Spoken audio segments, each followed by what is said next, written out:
बैठे डॉक्टर बनवारी लाल जी, माननीय ओम प्रकाश जी, लक्ष्मण यादव जी, सीताराम जी और सम्मानित मंच, क्योंकि सबके नाम लोगे तो बार बार वही रिपीटेशन होती है, और सभी सम्मानित बुजुर्गों, नौजवान साथियों, माताओं, बहनों और बच्चों। देखिए, ये जगह राव साहब का पहला विधानसभा चुनाव इसी कनीना की धरती से शुरू हुआ था, और उन बातों को 45 साल से भी ज्यादा का समय हो चुका। और राव वीरेंद्र जी भी, और क्योंकि एक बड़ा लंबा इतिहास है इस क्षेत्र से जुड़ा हुआ है इस परिवार का, इसीलिए ये सारा परिवार अपना परिवार मानते हैं राव साहब। और मैं बधाई देता हूँ राव साहब को कि इस क्षेत्र के हर परिवार के बारे में राव साहब व्यक्तिगत तौर पर जानते हैं, चाहे वो बतौर विधायक रहे हों, बतौर सांसद रहे हों, क्योंकि एक लंबा इतिहास है और इसमें जाने की जरूरत भी नहीं। और कोई भी इलाका, कोई भी प्रदेश, कोई भी देश, कोई भी समाज वही आगे बढ़ता है जो अपने नेतृत्व को, अपनी लीडरशिप को मजबूत करता है। अगर लीडरशिप कमजोर पड़ जाती है तो इलाका भी अपने आप कमजोर पड़ जाएगा। और मैं बधाई देता हूं इस सारे इलाके को कि राव साहब को आपने वीटो पावर दे रखी है। आप देखते होंगे ना, आजकल रसिया और यूक्रेन की लड़ाई चली हुई है, कुछ देश यूक्रेन के साथ, कुछ देश रसिया के साथ, और जब कभी कसूत आती है तो वीटो पावर है कुछ एक देशों के पास, और वीटो पावर होते ही, उसका उपयोग होते ही बात खत्म। और क्योंकि राव साहब अपनी वीटो पावर का इस्तेमाल पॉजिटिव तौर पर करते हैं इलाके के लिए, क्या नहीं, ये नहीं होगा, इसलिए होगा, और ये आपकी देन है। और जिस दिन ये वीटो पावर कमजोर होगी तो ये मान लो क्षेत्र कमजोर हो जाएगा।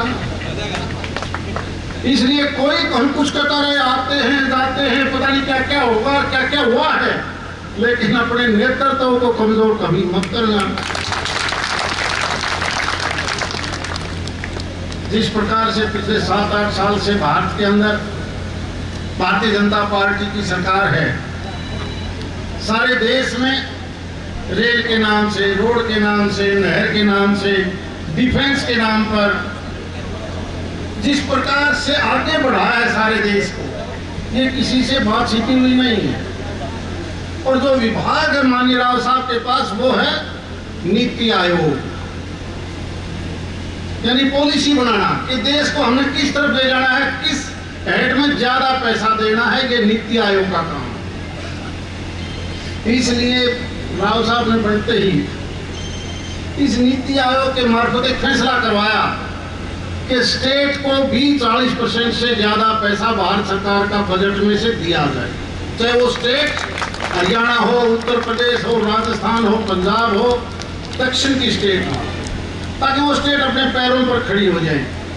आज आप देखते होंगे जहां नेशनल हाईवे केंद्र का डिपार्टमेंट पूरी करता है, ये 152 डी, हालांकि कुछ एक ताकतें चाहती थी कि ना बने, और ये सीधा थोड़े अरसे के बाद आपको यहां से चढ़ा के बम्बई उतारेगा, सीधा बम्बई।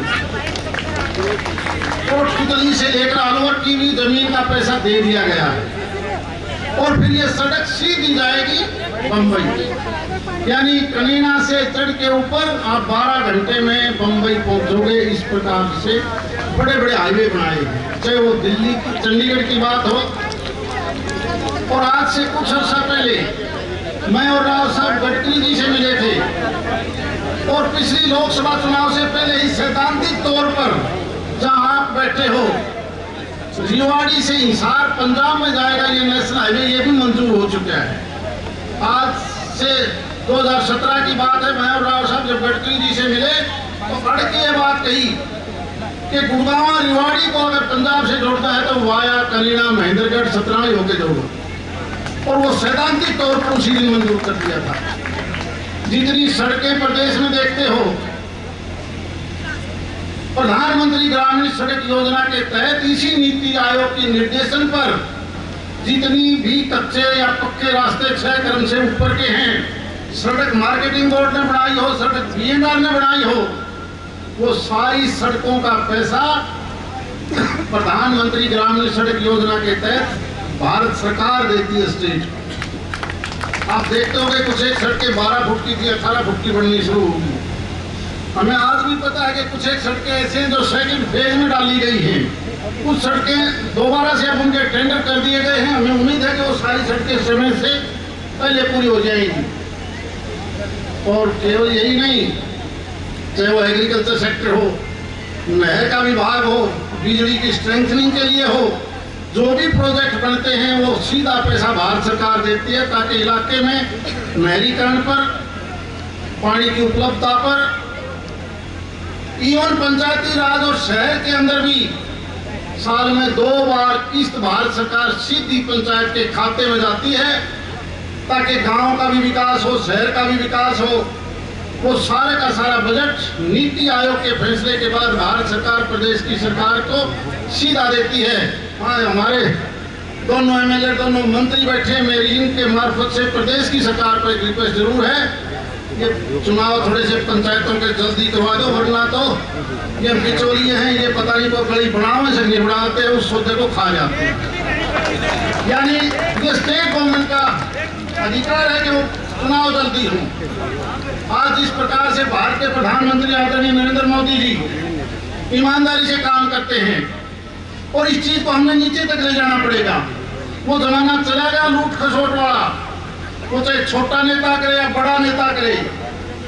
अब तो राव इंद्रजीत सिंह जैसे नेताओं की जरूरत है जो ईमानदारी से आगे बढ़े, और वो इस बात का फैसला करते हैं।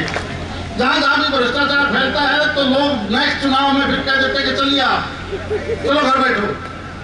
केवल ईमानदारी जिंदा रहेगी। इसलिए मैं बधाई देता हूँ राव साहब के परिवार को, जिन्होंने इतनी पीढ़ियों तक ईमानदारी रखी और अपने इलाके के लिए एक ऐसी मजबूती प्रदान की जिसके बाद ये प्रदेश और आगे बढ़ा। इसलिए चाहे जिस प्रकार से आज ये अभी इस बिल्डिंग की आधारशिला की बजाय आज वो रखा हमने नारियल फोड़ा है। मुझे उम्मीद है कि नारियल फूटा नहीं बल्कि इसका बहुत बड़ा फैलाव होकर हमें फायदा मिलेगा। इसलिए बहुत बहुत धन्यवाद है। बहुत बहुत धन्यवाद आदरणीय सांसद।